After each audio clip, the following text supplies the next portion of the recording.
Okay, so dito po tayo sa Mapandan project. So bumalik po tayo rito para dun sa mga additional na gagawin. Katulad nito, floated panel. Nilagyan na natin yung floated panel na accent wall nila.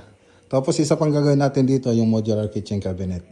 So hintayin lang po natin yung mga appliances para magawa na po natin ng cut list. Tapos isa pang gagawin dito, ito yung partition. So ayan na. Ito yung partition. So aluminum lang po siya. Aluminum, tapos gypsum board, tapos may corner gauge. Tapos andito na rin yung TV console natin. Tapos yung cabinet dito. So malalagyan yan. Kaya lang, nagkalamali ako ng instruction. Dapat ito nakapantay dito. Nakapantay ba? Dapat yan para dito. Diyan rin ididikit kasi yung TV console.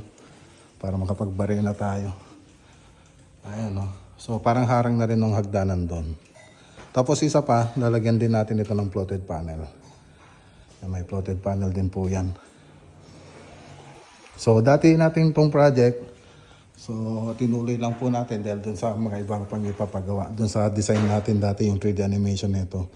So dito meron din floated panel na may lalagay dyan. So may hagdan. Okay. So yan lang naman yung update dito sa Mapandan project. So ito yung isang project na Mapandan. Pero meron din tayo isang project na Mapandan din. So bandaron po yun. So lalampasan mo itong project na to. So pakita ko yung labas ng bahay. Ayan, ito pa yung labas niya. Ganda. Okay, so balikan na lang natin ito sa susunod na araw. Alright.